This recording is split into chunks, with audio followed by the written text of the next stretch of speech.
इस समय बेल्जियम में मेट्रो में चप्पे चप्पे पर सुरक्षा बल तैनात हैं क्योंकि एक अफवाह है कि कोई लावारिस वस्तु उन्हें मिली है। क्या ये एक विस्फोटक हो सकता है? इसकी जांच चल रही है। ये एक बड़ी खबर। इसके अलावा एक और बड़ी खबर, एक भारतीय इंफोसिस के लिए जो कर्मचारी थे, जो काम कर रहे थे, वो अभी भी लापता हैं।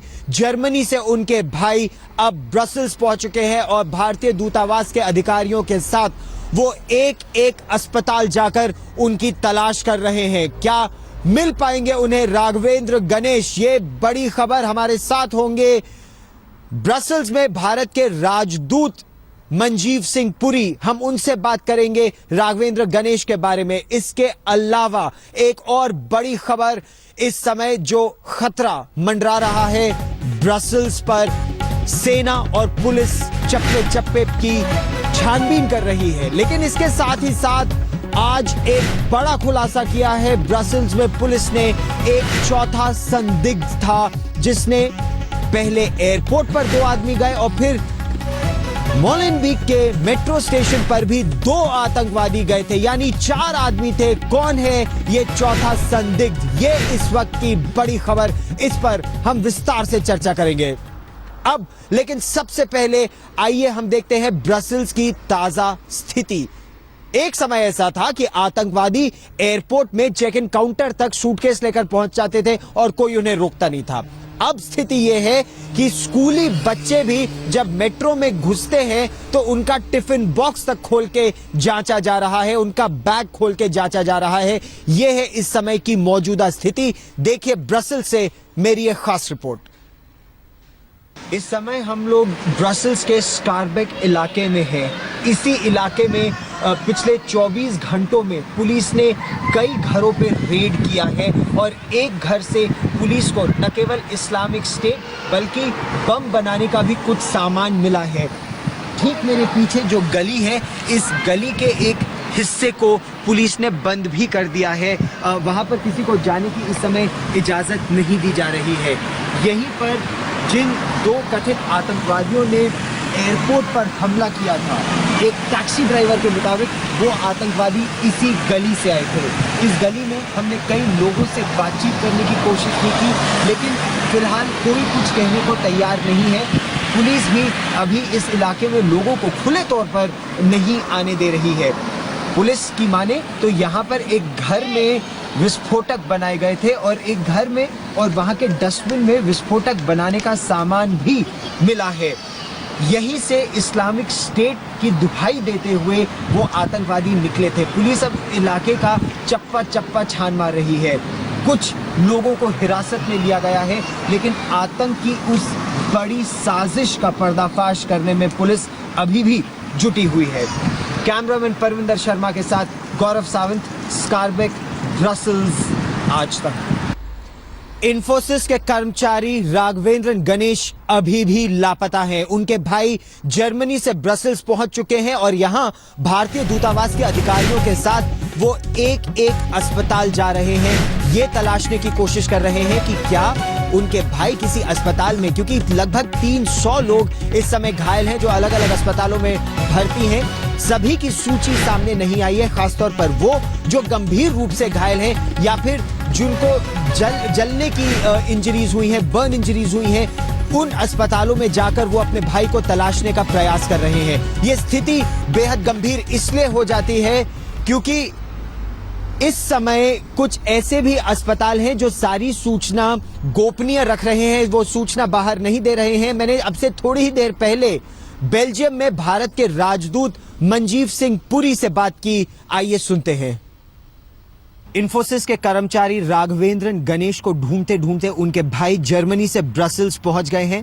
भारतीय दूतावास के लोग उनकी मदद कर रहे हैं। जगह जगह अस्पतालों में उनको तलाशने का काम इस समय जारी है। मेरे साथ हैं मंजीव सिंह पुरी, ब्रसेल्स में भारत के राजदूत। स्वागत है आपका आज तक पर। पुरी साहब, आज के अखबार में ल लिब्रे में एक खबर छपी है और ये मैं अपने दर्शकों को दिखाना चाहता हूं। इसने आतंक के बारे में कहा है कि आतंक के विक्टिम्स कौन कौन हैं और उसमें राघवेंद्रन का नाम भी है। इसके क्या मायने हैं सर? गौरव, धन्यवाद आपने मेरे से पूछा। ये अखबार में जो लिखा है वो ये लिखा है कि ये जो आतंक का अटैक जो ब्रसल्स में हुआ उसके विक्टिम्स में राघवेंद्र का नाम है, और अंदर अखबार में उन्होंने लिखा है ये वो उन व्यक्तियों में है जो मिसिंग हैं, जिनके बारे में अभी कोई इंफॉर्मेशन नहीं है। तो अभी ऐसे घबराने की जरूरत नहीं है, क्योंकि जो उनके भाई भी पहुंचे हैं वो भी खासे घबराए हैं, भारत में उनका परिवार घबराया हुआ है। गौरव, सबके मन में आशंकाएं होती हैं, सबके मन में एप्रीहेंशंस होती हैं और टेंशन होती है। मैं तो नहीं कह सकता कि नहीं घबराना चाहिए, लेकिन इस समय पूरी कोशिश ये है कि उनके साथ किसी तरीके से या तो कांटेक्ट एस्टैब्लिश हो जाए या उनके वेयर अबाउट्स के बारे में कोई पता चले। उनके भाई यहाँ पर पहुंच गए हैं, हमारे लोग भी उनके साथ हैं। कल सारे दिन के समय हमने खुद अपने आप हॉस्पिटल्स में चेक किया, हमने जो लिस्ट हैं उनको चेक किया, उनमें किसी में उनका नाम अभी तक हमको नहीं मिला। लेकिन मुझे कहना चाहिए कि बेल्जियम में बहुत कड़े प्रिवेसी के लॉज हैं, वो लोग यहाँ पर हमें बताएंगे भी तभी जब सब पूरी पुष्टि हो जाए। और दूसरी बात है कि अगर कोई हॉस्पिटल में है और वैसी सीरियस कंडीशन में है तो वहां पर हॉस्पिटल वाले वैसे भी आपको अंदर नहीं जाने देंगे, क्योंकि इन्फेक्शन वगैरह उन चीजों का खतरा रहता है, खासतौर पर अगर बर्न्स वार्ड की बात की जाए। लेकिन इसके बावजूद, इन नियमों के बावजूद पुरी साहब, आप लगातार प्रयास कर रहे हैं उनके मित्रों के साथ, एम्बेसी के और अधिकारियों के साथ। आप लोगों ने राघवेंद्रन के सेलफोन प्रोवाइडर से बात की, उससे क्या जानकारी निकल कर आई है? उनके मोबाइल फोन में कब आखिरी बात हुई है? गौरव, हम उसके जो एम्प्लॉयर्स हैं, इन्फोसिस, उनके दोस्त हैं, सबके साथ चेष्टा कर रहे हैं। हमारी कल बात हुई जो सेलफोन प्रोवाइडर के हैं, उन्होंने हमें बताया कि जो लास्ट सिग्नल था उसका सेलफोन का, वही जब वो ब्लास्ट के समय की बात कर रहा हूं मैं, वो उस स्टेशन से एक स्टेशन पहले वो कोई सिग्नल उनका रिकॉर्ड हुआ, यानी उनके सिस्टम में उसका रिकॉर्ड हुआ है। उसके अलावा हमें कोई और इत्ला नहीं है। हमने वहां पर उस जगह पे जहां पर वो रिकॉर्ड हुआ, वहां कोई व्यक्ति, एक डॉक्टर का क्लिनिक है, उनसे भी बात की। उन्होंने कहा उन्हें तो कुछ नहीं पता, लेकिन उन्हें ये पता है कि उनके बिल्कुल ऑपोजिट रेलवे स्टेशन है मॉन्टगोमरी का, और वहां ये सब हादसा हुआ उसके और मालबीक स्टेशन के बीच में। और तो इसके बारे में मेरे को अभी बताने की कुछ है नहीं, इन्फॉर्मेशन भी मेरे पास नहीं। आतंक के साए में है इस समय न केवल ब्रसल्स बल्कि पूरा बेल्जियम देश। हम लोगों ने आपको वो मोहल्ला दिखाया जहां पर पुलिस ने तहकीकात की। जो चौथा संदिग्ध था वो इसी मोहल्ले में रहता था, ऐसा अंदेशा है। यहां पर बम बनाने का सामान, कुछ सूटकेस भी मिले हैं। यह खतरा और भी बड़ा इसलिए हो सकता था क्योंकि आतंकवादियों ने 5 सूटकेस तैयार किए थे विस्फोटकों से भरे, लेकिन वो गाड़ी में फिट नहीं आ सके, इसीलिए केवल 3 विस्फोटक लेकर वो गए। 2 विस्फोटकों का सामान और सूटकेस उन्हें एक मोहल्ले में मिले।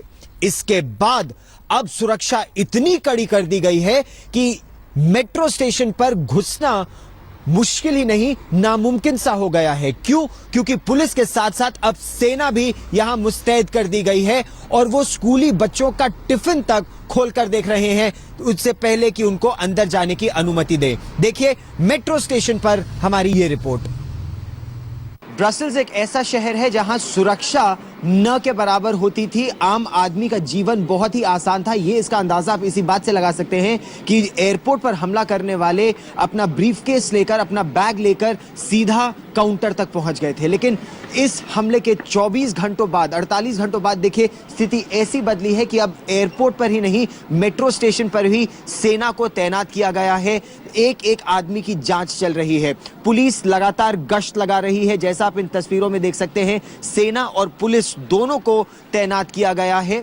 स्कूली बच्चों तक को उनके स्कूल बैग्स, टिफिन बॉक्स खोल खोल के देखे जा रहे हैं और तब उनको मेट्रो में जाने की इजाजत दी जा रही है। मेट्रो के अंदर फिल्म करने की मनाही है। मेट्रो खुल तो गई है लेकिन कुछ ही रूट्स पर अभी मेट्रो यहां शुरू हुई है। मेट्रो की लाइन पर भी बम निरोधक दस्ते बार बार निगरानी कर रहे हैं ताकि कोई अनहोनी फिर ना हो जाए। कैमरामैन परमिंदर शर्मा के साथ गौरव सावंत, ब्रसल्स आज तक। लगातार यहां लोग ये कह रहे हैं कि हम आतंक से ना डरेंगे ना आतंक के आगे झुकेंगे। हालांकि डर माहौल में जरूर है इस समय, क्योंकि बेल्जियम एक ऐसा देश है जिसमें इतना बड़ा आतंकवादी हमला आज से पहले कभी नहीं हुआ था। एक बार कुछ वर्ष पहले एक ऐसी घटना हुई थी जब गोली चल गई थी और उसको लेकर पूरा देश सख्ते में आ गया था। ऐसी परिस्थिति में इतना बड़ा आतंकी हमला जिसमें 30 से 35 लोग मारे गए, 200 से 300 लोगों के बीच घायल हुए हैं, उससे पूरा देश हिल गया है। लेकिन जो युवा वर्ग है वो अब सामने आ रहा है और युवा वर्ग कल देर रात तक बोर्स, जो यहां का एक मध्य ब्रसेल्स का इलाका है, वहां पर हजारों की संख्या में युवा वर्ग सामने आया और उसने कहा हम आतंक को कभी जीतने नहीं देंगे। तापमान 0 से महज 5 डिग्री ऊपर, बेहद ठंड रात के समय, लेकिन इसके बावजूद हजारों की संख्या में ब्रसेल्स के सेंट्रल स्क्वायर में अभी भी लोग इकट्ठा हुए हैं, एक संदेश दे रहे हैं कि हम आतंक से न डरे हैं न डरेंगे। यहां मोमबत्तियां जलाई जा रही हैं। उसके अलावा स्कूली बच्चे, कॉलेज के बच्चे फ्री हग्स का एक संदेश लेकर यहां आए हैं कि हम आतंक से डरेंगे नहीं, और एक दूसरे को इस तरह से हग करके वो अपना मनोबल बढ़ा रहे हैं। हालांकि डर बहुत है इस समय वातावरण में। What's the message of the free hug? The message of the free hug is that we want to be strong. We want to be stronger against terror with love, and we want to be unity, the solidarity, and that's it. Okay. आतंक की वजह से डर है, लेकिन उस डर पर जीत पाने की कोशिश कर रहे हैं। आइए हम आपको और ले जाते हैं एक जगह जहां पर आप देखिए कि लोग गाना गा रहे हैं, संगीत का सहारा ले रहे हैं और इससे अपना मनोबल बढ़ाने का प्रयास कर रहे हैं।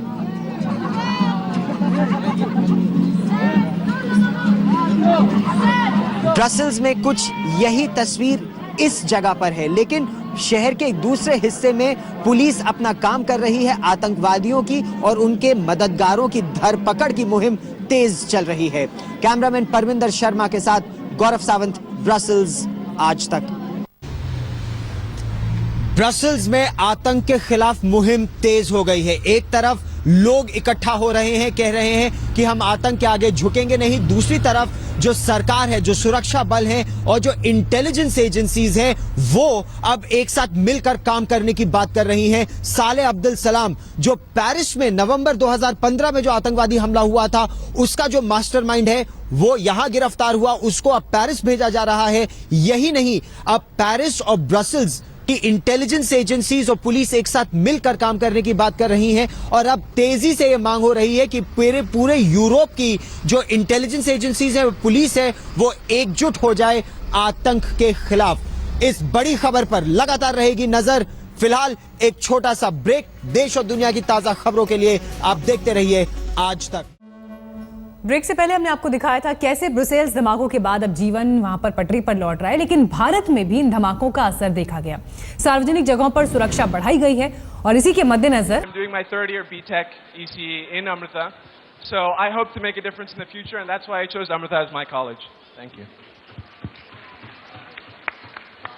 Hello everybody.